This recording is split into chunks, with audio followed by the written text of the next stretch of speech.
ازيكم يا حلوين، عاملين ايه؟ يا رب تكونوا بخير. هنا ضفنا الملح على الدقيق، وتعالوا اقول لكم هنعمل ايه.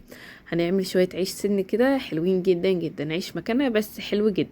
ضفنا شويه ميه فاترين، لا هي سخنه ولا هي بارده. وضفنا عليهم شويه من الخميره، يعني حطينا حوالي خمرتين على كل الكميه دي، خمرتين وحدتين من الخميره البيره على كل الكميه اللي انتوا شايفينها دي. ما شاء الله تبارك الله. حطينا عليهم معلقتين كبار من السكر، وسبناهم على جنب لحد ما خمروا، وبعدين ضفناهم مع الميه اللي هنعجن بيها زي ما انتم شايفين. وبنبتدي، ماما كانت بتعجن ربنا يديها الصحه يا رب ويبارك لي فيها، كانت بتعجن كده زي ما انتم شايفين. عجينها سهل جدا. حطت الميه وابتدت تعمل عجينه الاول، عجينه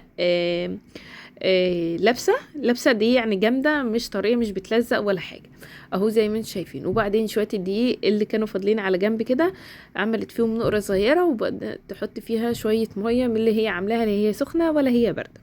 تمام. وتعمل عجينة تانية برضو تكون لابسة، مش عايزة العجينة ابدا تكون لينة. تمام. وبعدين بتدخل العجينتين في بعض كده زي ما انتم شايفين، طبعا لان الكمية ما شاء الله تبارك الله كانت كبيرة. وبتبتدي تعجن فيها بقى لحد ايديها دي ما بتنضف والطبق بتاعها بينضف. والعجينة بتاعتنا ابدا ابدا ما تكونش طرية، لازم تكون جامدة على قد ما تقدري.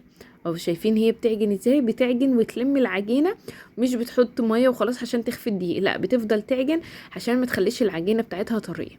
والحبة اللي بتبقوا شايفين هي بتحط حبة بحبة. دايما لما نيجي نعجن لازم نحط المية شوية شوية كده زي ما انتم شايفين.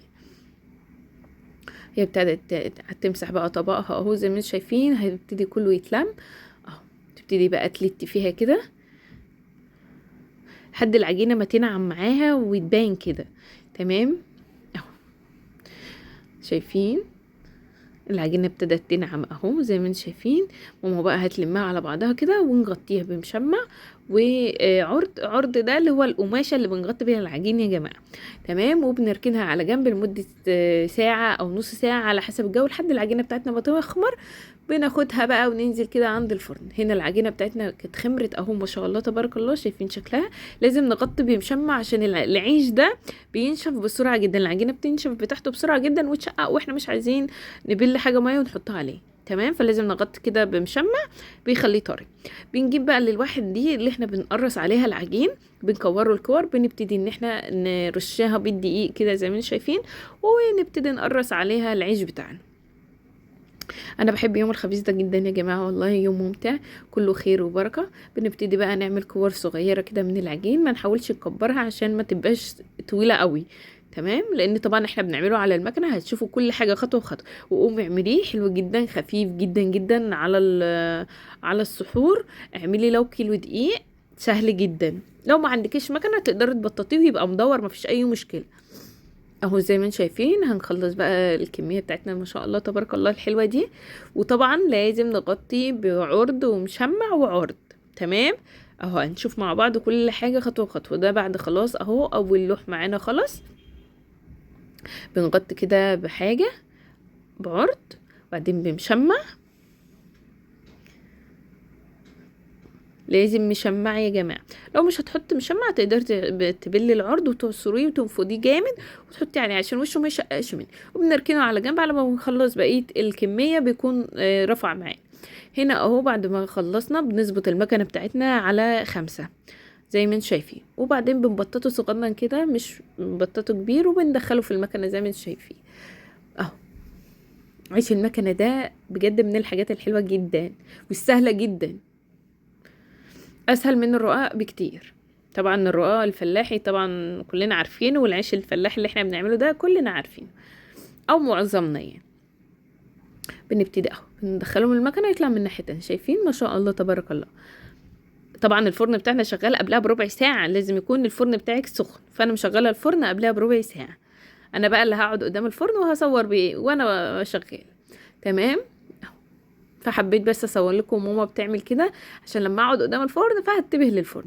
هنا الفرن بتاعنا بيكون شغال قبلها بربع ساعه عشان يكون حامي وسخن جدا. العيش بيحب النار عاليه، ولازم نصلح الفرن زي ما انتوا شفتوا كده. بنصلح الفرن يعني ايه؟ يعني بنمسح البلاطه بتاعت الفرن عشان ما يكونش فيها اي حاجه تمسك في العيش بتاعنا. وبنبتدي نحدد.